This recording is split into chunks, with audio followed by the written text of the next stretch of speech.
আজকে আমরা আলোচনা করব কোন পাপের কারণে কোন গজব আল্লাহ নাযিল করে। আমাদের দেশের সাথে দেখি মেলে কিনা। যদি মিলে যায় আশা করছি ওই সমস্ত অপরাধগুলো আমরা মাইনাস করার চেষ্টা করব ইনশাআল্লাহ। আল্লাহ রাব্বুল আলামিন বলেন, যুগে যুগে বহু মানুষকে আমি তাদের পাপের জন্য পাকড়াও করেছিলাম। কাউকে আমি ঝঞ্ঝা নামক বৃষ্টি দিয়ে, পাথরের বৃষ্টি দিয়ে, কাউকে ডুবিয়ে, কাউকে পানি দিয়ে, জলোচ্ছ্বাস দিয়ে দুনিয়া থেকে আমি তাদেরকে বিদায় করে দিয়েছি। কাউকে জমিনের ভেতরে গেড়ে দিয়েছি। আমি কারো উপরে আল্লাহ জুলুম করি না, মানুষ নিজেরাই নিজেদের উপরে জুলুম করে। কথা বলেন ঠিক কিনা? আমি প্রথম বলেছিলাম আল্লাহর বিচার ব্যবস্থা তিন প্রকার। এক নম্বরে আল্লাহ জুলুম, এই কথা বলে না কেন? দুই নম্বরে আল্লাহ ন্যায় বিচার করলে কেউ বাঁচবে। তিন নম্বরে কেউ বাঁচতে চাইলে আল্লাহর রহমত। এজন্য আল্লাহ বিচার করেন না। দুই নম্বরে আমার আল্লাহ ন্যায় বিচার করলে কেউ বাঁচতে পারবে না। তিন নম্বরে কেউ বাঁচতে চাইলে আল্লাহর ক্ষমা পাওয়া লাগবে। যে সমস্ত পাপের জন্য আল্লাহ তাদেরকে ধরেছিলেন, দেখি ওই পাপগুলো এখন বাংলাদেশে আছে কিনা। আল্লাহ রাব্বুল আলামিন বলেন, وَإِلَى مَدْيَنَ أَخَاهُمْ شُعَيْبًا قَالَ يَا قَوْمِ اعْبُدُوا اللَّهَ مَا لَكُمْ مِنْ إِلَٰهٍ غَيْرُهُ قَدْ جَاءَتْكُمْ بَيِّنَةٌ مِّن رَّبِّكُمْ فَأَوْفُوا الْكَيْلَ وَالْمِيزَانَ وَلَا تَبْخَسُوا النَّاسَ أَشْيَاءَهُمْ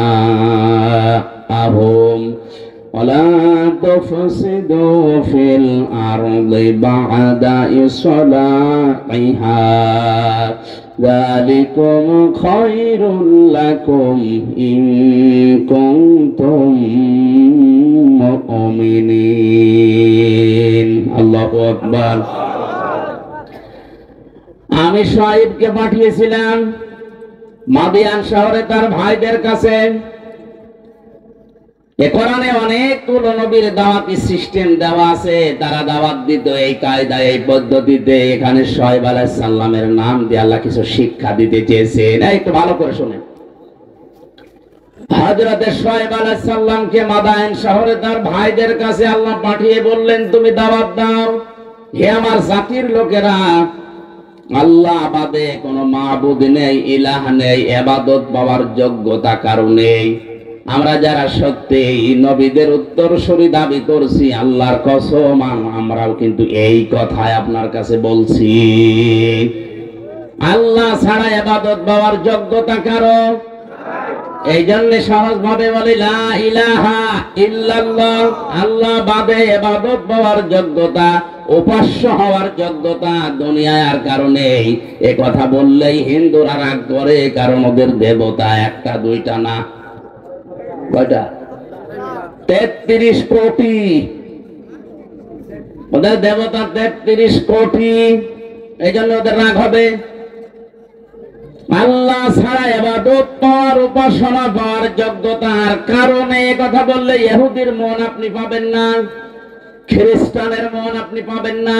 ওয়ালান তারদা আনকাল ইয়াহুদু ওয়ালান নাসারা হাত্তা তাত্তাবিআ মিল্লাতাহুম কুল ইন্না হুদাল্লাহি হুয়াল হুদা।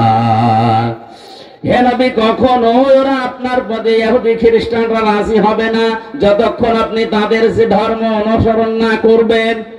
ওদের ধর্মে খোদা কয়জন? 33 কোটি। কারো কারো 3 জন, কারো 2 জন। খবর কি করে রবে একা একা,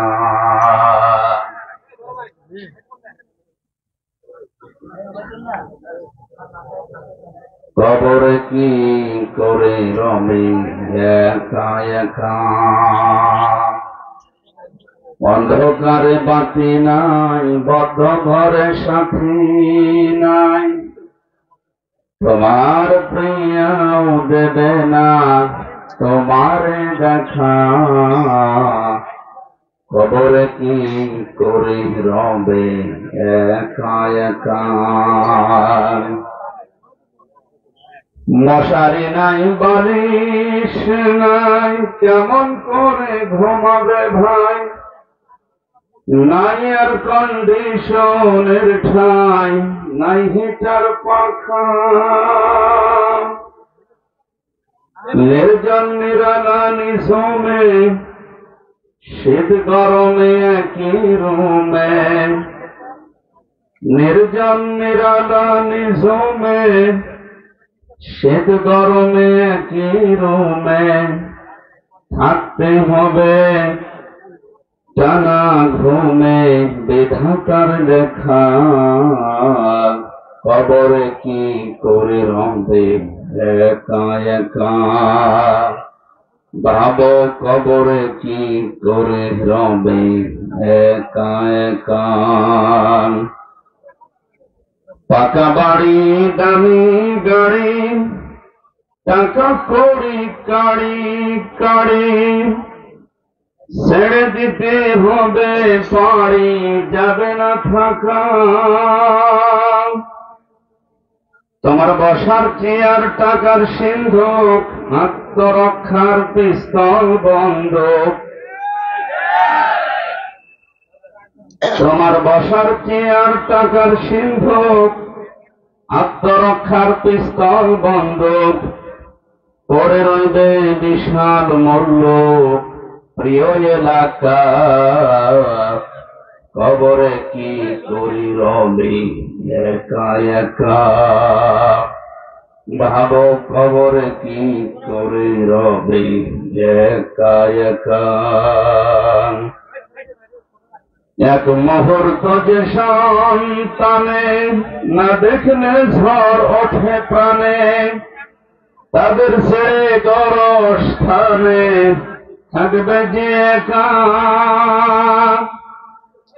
তারা বছরে তো একবার পাশে যাবে জিয়ারতের আসে, কোটি বছর সবুজ ঘাসে, কোটি বছর সবুজ ঘাসে থাকবে যে ঢাকা, কবরে কি করে রবে একা একা। অন্ধকারে বাতি নাই বদ্ধ ঘরে সাথী নাই, তোমার প্রিয়াও দেবে না তোমারে দেখা, কবরে কি করে রবে একা একা। কোরআনের কোন আয়াত থেকে কথা যদি কেউ বোঝার চেষ্টা করে, নবীজি বলেন ও যদি ওই আয়াতের উপরে আমল নাও করে তাও 500 রাকাত নফল নামাজের সওয়াব হয়। আপনি 2 রাকাত নফল নামাজে পড়েন কিনা সন্দেহ, 500 রাকাত নফল নামাজের সওয়াব হবে।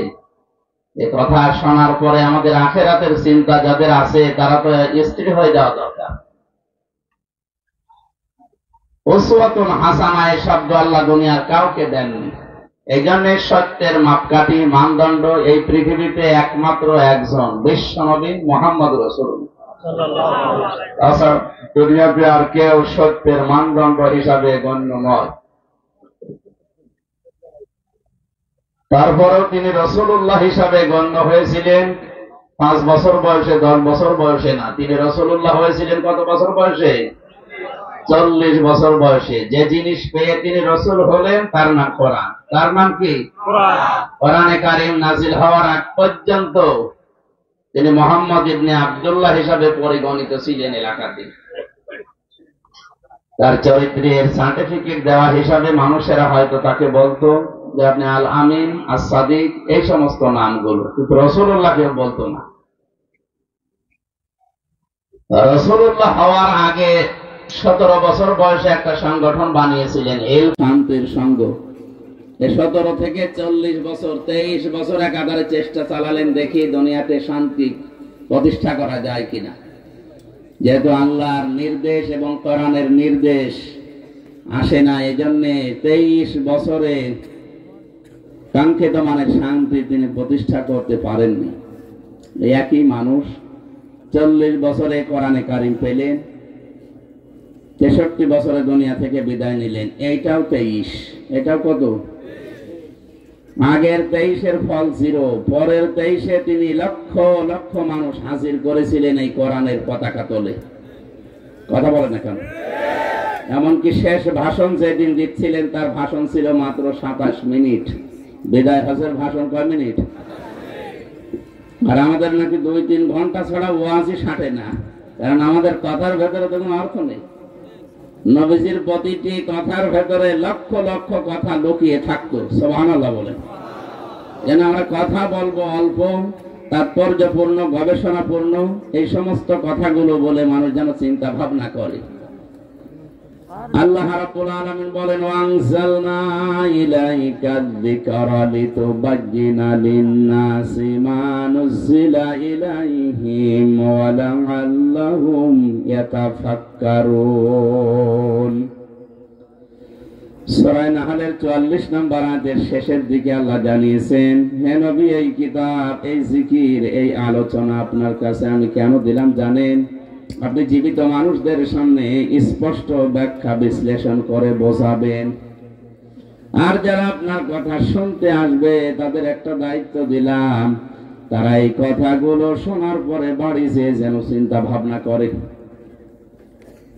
যেন এই মাহফিল প্রতিদিন হয় না, 1 বছর পরে মাত্র 4-5 ঘন্টার জন্য হচ্ছে, সেখানে আমার মাত্র 1 ঘন্টা 10-15 মিনিট।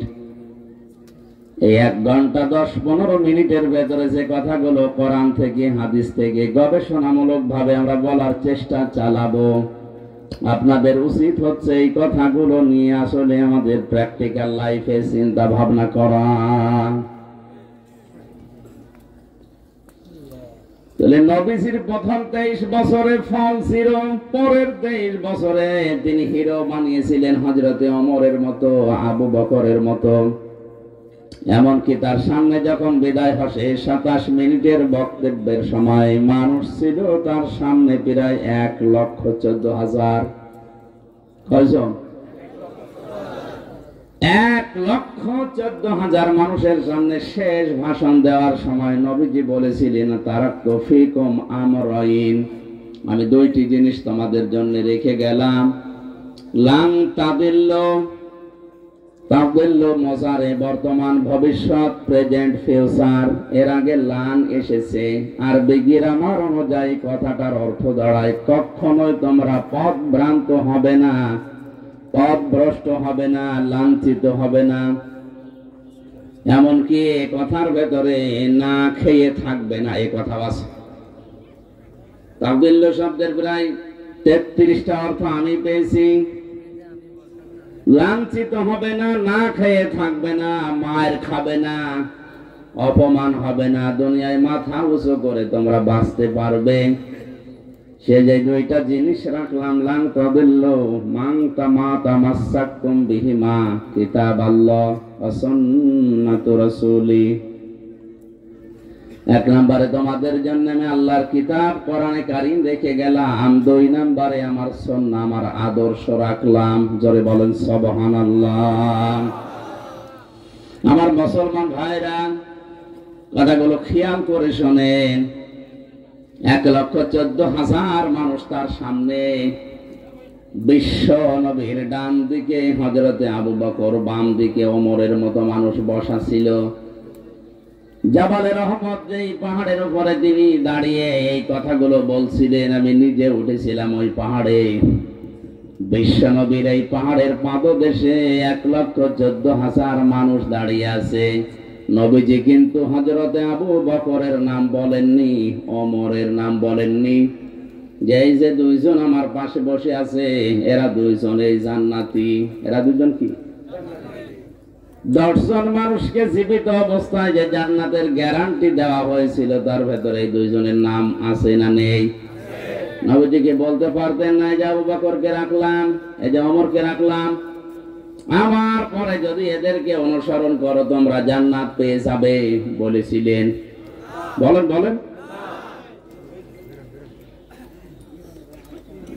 আমি জান্নাতের দিকে যাচ্ছি, আসো আমার সাথে তোমাদের জান্নাতে নিয়ে যাব। এই কথা শুধু নবীজি একবার বলেছিলেন বদরের ময়দানে যাবার সময়। তিনি বলেছিলেন আমি জান্নাতের দিকে যাচ্ছি, যার প্রশস্ততা আকাশ আর জমিনের চাইতেও বিস্তৃত। কে তোমরা জান্নাতে যাব, আসো আজ আমার সাথে। নবীজি বলেন ওই দিন আমার সাথে যারা যোগ দিয়েছিল, যারা শহীদ হয়েছিল, পরেও যারা মারা গেছে, প্রত্যেকেই জান্নাতি। জোরে বলেন আল্লাহু আকবার। এর ভেতরে স্পেশাল ভাবে যে 10 জন মানুষের নাম আমরা হাদিসে জানি, তার ভেতরে আবু বকর আছে, ওমর আছে। কথা বলেন ঠিক কিনা? এত বড় বড় পাওয়ারফুল নবী, পাওয়ারফুল মানুষ যারা, যাদের জান্নাত দরজা ডাকতে থাকবে। হযরত আবু বকরের জীবনীতে আছে জান্নাতের প্রতিটা দরজা তাকে পাওয়ার জন্য আকাঙ্ক্ষা পেশ করবে। আসেন আমার দিকে। হযরতে ওমরের ব্যাপারে আছে আকাশের তারকারাজি, কেউ যদি গণনা করা শুরু করে একদিন শেষ হয়ে যাবে। হযরতে ওমর সে নেকির কাজ দুনিয়ায় করেছিলেন। 26 বছর বয়সে মুসলমান হওয়ার পর যে কয়দিনই বেঁচে ছিলেন, মাত্র এই কয়েক বছরে তিনি এত বেশি নেকির কাজে আঞ্জাম দিয়েছেন, কিয়ামত পর্যন্ত কেউ যদি ওমরের নেকি গণনা করে শেষ হবে না। মাথায় যাদের মগজ আছে চিন্তা করেন তো, যে মানুষগুলো সামনে পেছনে বসে আছে, এই মানুষগুলো কেন নবীজি নাম ধরে বলতে পারলেন না কেন যে এদেরকে রেখে গেলাম, এদের মেনে নিলেই জান্নাত পেয়ে যাবে? এ কথা বলেননি এই কারণে, কারণ নবী ছাড়া কারো ঈমান নিরাপদ না। যে কোনো সময় মানুষকে শয়তান বেঈমান করে ফেলতে পারে। নবীজি নবীদেরকেও শয়তান ধোঁকা দিয়েছে, কিন্তু আল্লাহ নিজে স্পেশাল ভাবে তাদেরকে বাঁচিয়েছেন। তাদের কথা আলাদা।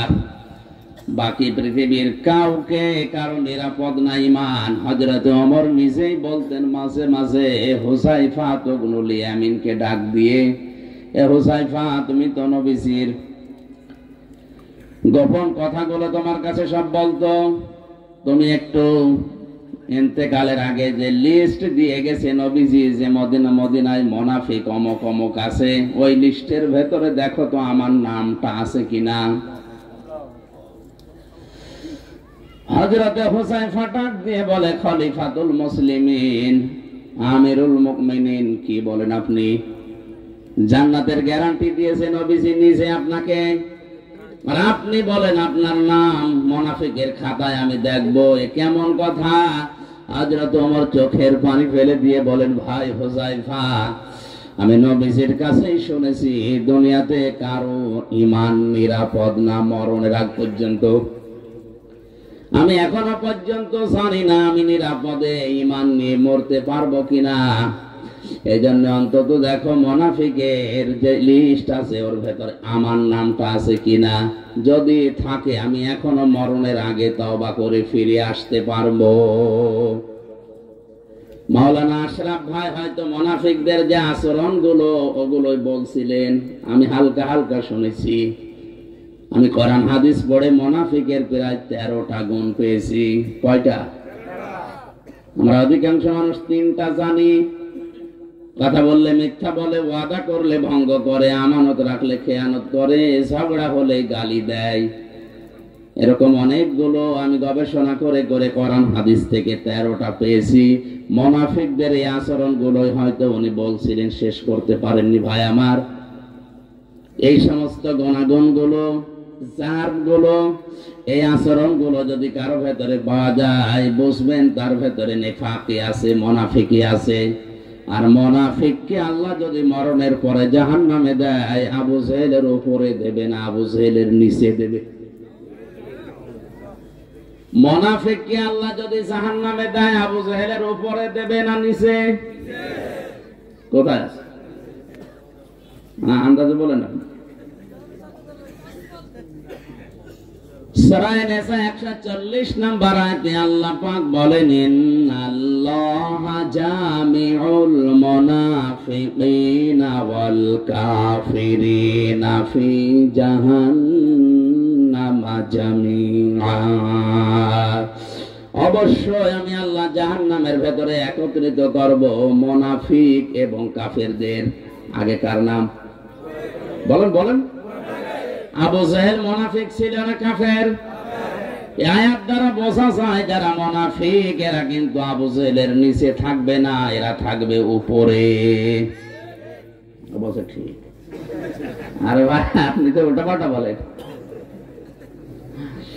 আবু জাহেল যদি জাহান্নামে পড়ার পরে থেমে যায়, মুনাফিক থামবে না, একেবারে নিচে থাকবে। ইন্নাল মুনাফিকিনা ফিদ দারকিল আসফালি মিনান নার ওয়া লান তাজিদা লাহুম নাসীরা। অবশ্যই মুনাফিকদের জায়গা হবে জাহান্নামের একেবারে নিচে। আসফাল ইসমে তাফসীল, এর জায়গার নিচে নেই, একেবারে নিচে তাদের জায়গা দেব। শুধু জায়গা নিচে দেব না, এই মানুষগুলোকে কেউ সাহায্যের কথা বলতেও আসবে না। কাফেরদের যত কথা আমি পেয়েছি, কোন কাফেরকে সাহায্য করা হবে না এমন কথা নেই, যদিও তাদেরকেও সাহায্য করা হবে না, কিন্তু আলাং তাজিদা লাহুম নাসীরা এরকম কঠিন শব্দ নেই। তাজিদার আগে লান আছে মজারে, মজারের আগে আমি আগেই বললাম লাং তাদিল্লুর উদাহরণ দিতে গিয়ে লান আসলে অর্থ হয় কোশ্চিন কালেও হবে না। আল্লাহ বলেন মুনাফিক যদি জাহান্নামের নিচে যায়, ওদেরকে সাহায্যের জন্য কেউ আসবে না, সাহায্য করাও হবে না। জোরে বলেন নাউজুবিল্লাহ। এখন আমার প্রশ্ন হচ্ছে, মুনাফিক তৈরি হয় কাদের ভেতরে? মুসলমানদের। বলেন কাদের ভেতরে? কোন ইহুদি, কোন খ্রিস্টান, কোন বৌদ্ধ, কোন হিন্দু, কোন মাজুসি, যত জাতি এখন পৃথিবীতে এখন প্রায় ৪৫০০ জাতি আছে, কোন জাতির ভেতরে মুনাফিক তৈরি হয় না। মুনাফিক শুধুমাত্র তৈরি হয় মুসলমানদের ভেতরে। আমরা যেহেতু মুসলমান হিসাবে দাবি করি, তাহলে মুনাফিকের জার আমাদের ভেতরে থাকার সম্ভাবনা, বলেন না কেন? হযরত ওমর যদি বলেন এখনো যদি আমার নামটা থাকে আমি তাওবা করে ফিরে আসবো, ভালো হয়ে যাবে মরণের আগে, আমাদের ওই চিন্তা ভাবনার দরকার নেই। কেউ যদি বলে আমি ইহুদি দেখব, তাহলে আপনি ইসরায়েলে যান, শুধু ইহুদি পাবেন।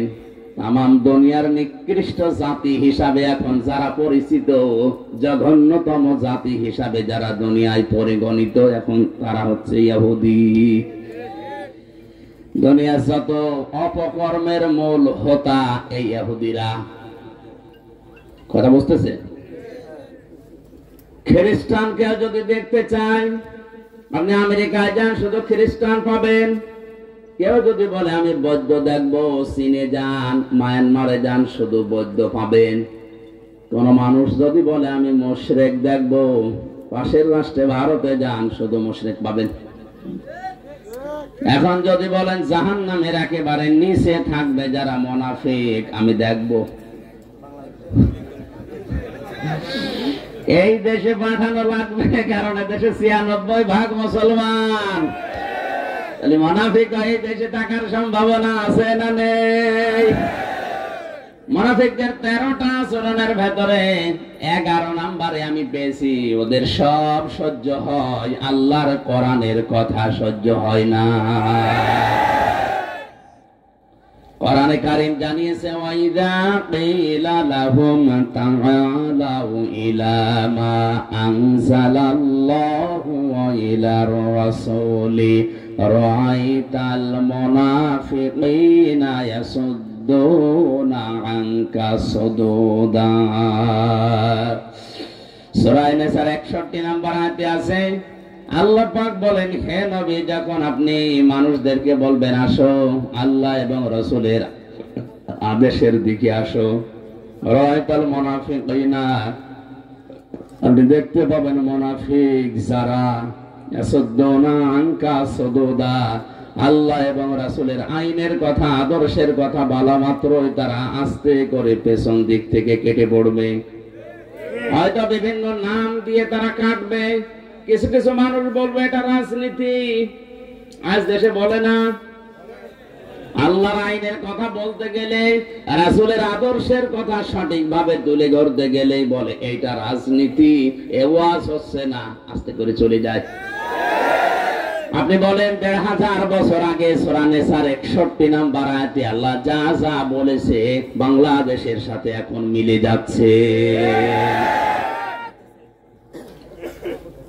আমার তো মনে হয় আমি যে কথা বলছি এখন খাপের খাপ মুনতাজের আপনি যাচ্ছে না, মুনাফিক দেশে এখন আছে।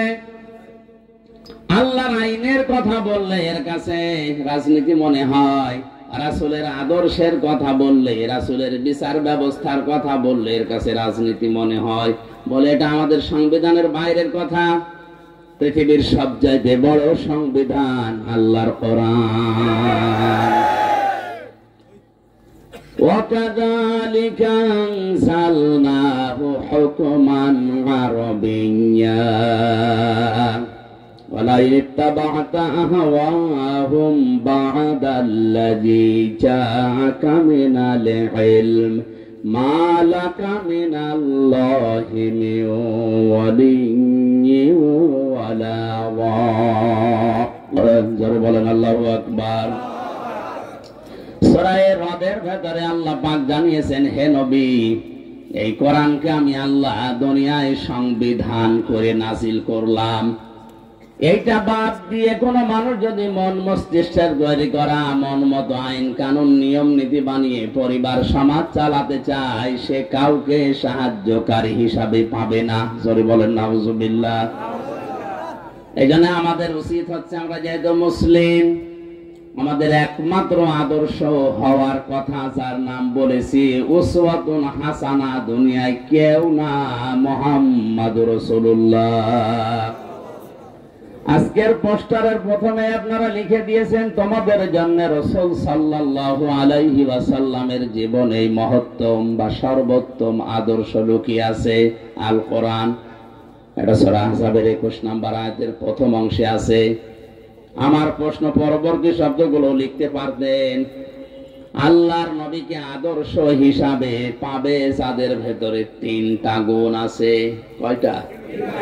আয়াতের পরবর্তীতে আল্লাহ সিরিয়াল করে দিয়েছেন, লিমান কানা ইয়ারজুল্লাহা ওয়াল ইয়াউমাল আখিরা ওয়া যাকারাল্লাহা কাসীরা।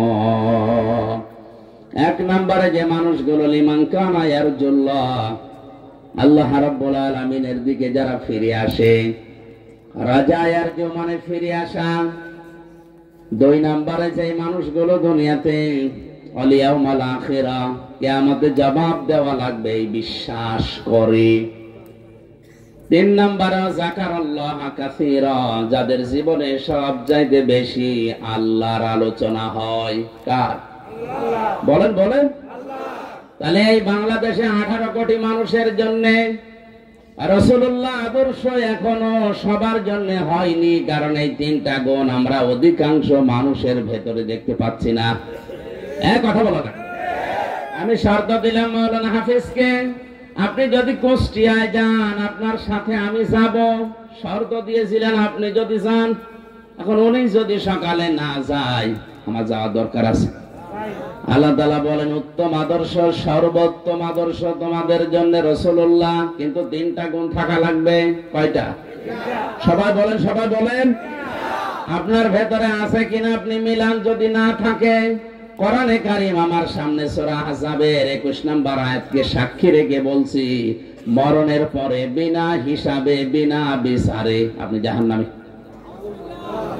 আপনি যতই নামাজ পড়েন, রোজা রাখেন, 5 কলি 10 কলি 20 কলি মাথায় দেন, যদি মনে করেন আমার তো ঈমান আছে না, আপনার ঈমান নেই। কারণ এই 3টা গুণ যদি কারো না থাকে, সে রাসূলুল্লাহকে আদর্শ পায়নি। আর রাসূল যার আদর্শ হয়নি, ওর ঈমান নেই, ওটা বেঈমান।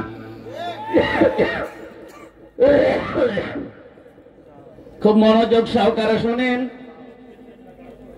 আল্লাহ রাব্বুল আলামিন বলেন,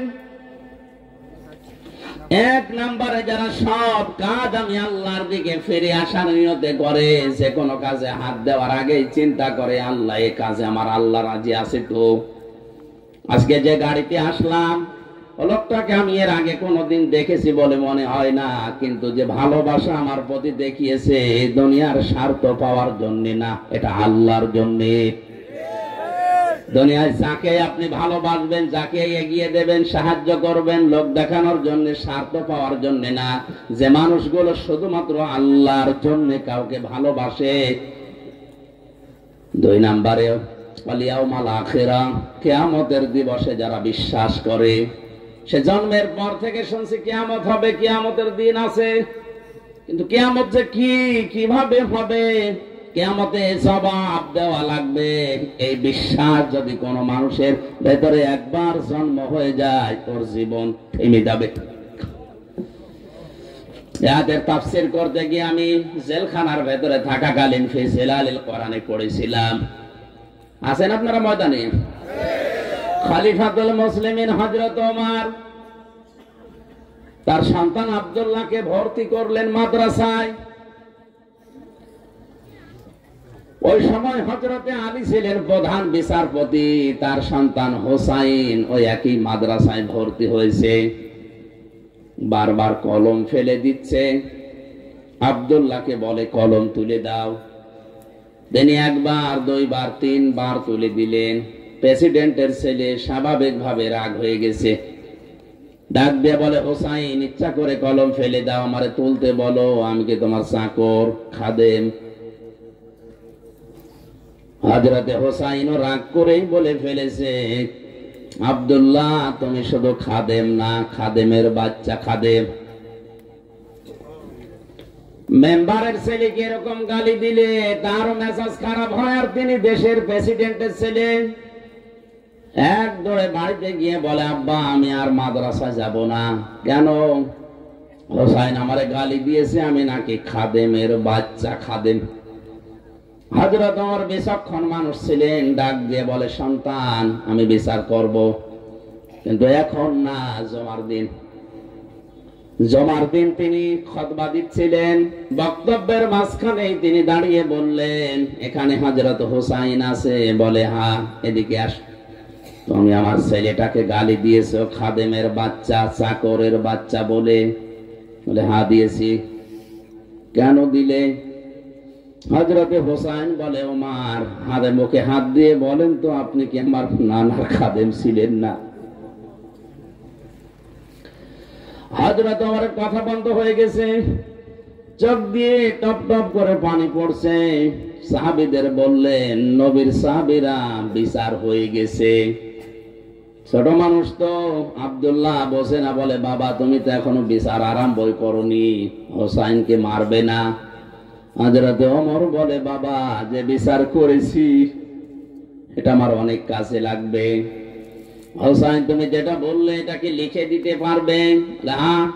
খেজুর পাতা আর একটা পৃষ্ঠা, খেজুর পাতার একটা পাতা নিয়ে এসেছে খেজুর গাছের, ওখানে লিখে দিয়েছে, ওমর আমার নানার খাদেম ছিল, এটা আমি দেখেছি, সই করে দিলাম, ইসি হোসাইন ইবনে আলী।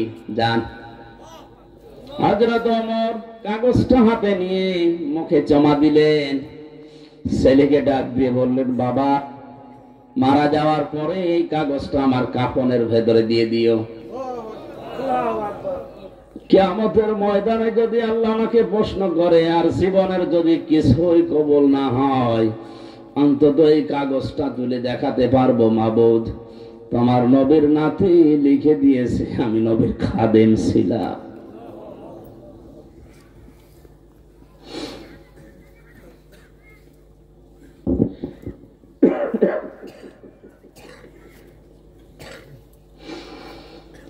এই ওসিলাই হলেও তুমি আমাকে আজকে মাফ করে দাও। এই ধরনের মানুষেরা কিয়ামতের যে বিশ্বাস লাগবে, এ শর্তগুলো আমার না আল্লাহর? আরো জোরে বলেন কার? আল্লাহ আমাদের মেনে নেওয়ার তৌফিক দিন, জোরে বলেন আমিন।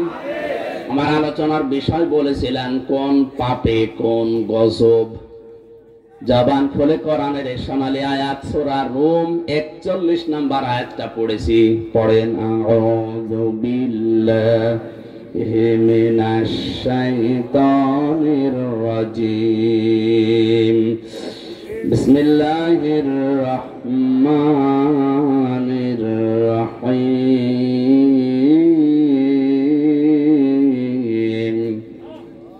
যাহারাল ফাসাদু ফিল বাররি ওয়াল বাহরি বিমা কাসাবাত আইদিন নাস ليذيقهم بعض الذي عملوا لعلهم يرجعون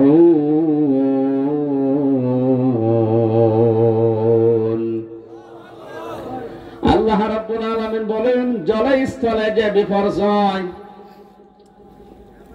যে অশান্তি গুলো, যে গজব গুলো দেখতে পাও, এগুলো আমি একটাও দিতে চাই না। এগুলো সব তোমাদের হাতের পাপ কামাই করা ফসল। আমি কেন এগুলো দেই মাঝে মাঝে জানো? অনিয়তি বৃষ্টি, অনাবৃষ্টি, মাঝে মাঝে এ জমিনকে ঝাঁকুনি দেয়, আমরা যেটা ভূমিকম্প বলে শুনি। এগুলো কেন করি? লিইউযিকাহুম বা'দাল্লাযী আমিলু, তোমরা যে আমল করেছো, কাজ করেছো, আমল আবার দুই প্রকার। আমল কয় প্রকার? একটা বদ আমল, একটা নেক আমল। এই বদ আমল যারা দুনিয়ায় করে তাদেরকে আমি আল্লাহ একটু থামাতে চাই, এই আযাব গুলো দিয়ে তাদেরকে আমি আল্লাহ একটু বাধা দিতে চাই, দেখি তারা ফিরে আসে কিনা। লাআল্লাহুম ইয়ারজিউন, আমি চাই যে তারা ফিরে আসুক। কপাল পড়া মানুষ আমরা, মাঝে মাঝে এগুলো আমাদের সামনে আসতেছে, এগুলো দেখার পরও আমরা ফিরে আসা দূরের কথা, আমাদের বিদ্যা আরো বাড়ে। সূরা সরার ভেতরে আল্লাহ জানিয়েছেন, এটা 29 নম্বর আয়াতে আছে, ওমা সাবাকুম মিন মুসিবাতিন ফাবিমা কাসাবাত আইদিকুম ওয়ায়াফু আন কাসীর। তোমরা যত অন্যায় করো, পাপ করো, সব পাপের শাস্তি যদি আমি আল্লাহ দেই, শ্বাস ফেলার সময় তোমরা পেতে না। আমি আল্লাহ অধিকাংশ গুলোই মাফ করে দেই, কিছু পাপের শাস্তি দুনিয়ায় পাঠাই যেন তোমরা আমি আল্লাহর দিকে ফিরে আসতে পারো। বাংলার মুসলমানেরা আজকে আমি কয়েকটা পয়েন্টের উপরে সাজিয়েছি। আমি দেখতে চাই এই পাপগুলো যদি বাংলাদেশে হয়, ওগুলোর জন্য আপনি যতই দোয়া দরুদ পড়েন, তাবিজ কবজ গলায় দেন, থামাতে পারবেন না। আল্লাহর শাস্তি ওটা ছেড়ে দেওয়া লাগবে।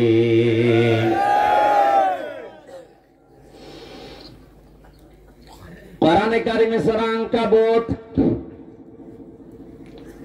আয়াত নাম্বার 40, 41, ফাকুল্লান আখাযনা বিযামবিহি ফামিনহুম মান আরসালনা আলাইহি হাসিবা ওয়া মিনহুম মান আখাযাতুহু as-সাইহাতু ওয়া মিনহুম মান খাসাফনা বিহিল আরদা ওয়া মিনহুম মান আগরাকনা ওমা কানাল্লাহু লিয়াযলিমাহুম ওয়ালাকিন কানু আনফুসাহুম ইয়াযলিমুন।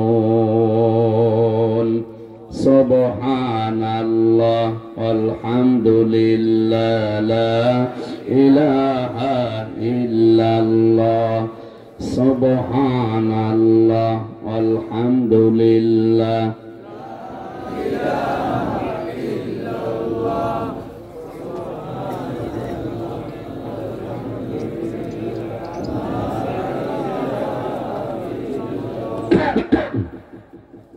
কি হলো? জিকির জোরে করেন। সুবহানাল্লাহ আলহামদুলিল্লাহ লা ইলাহা ইল্লাল্লাহ লা ইলাহা ইল্লাল্লাহ মুহাম্মাদুর রাসূলুল্লাহ। আয়াত বুঝতে কষ্ট হচ্ছে?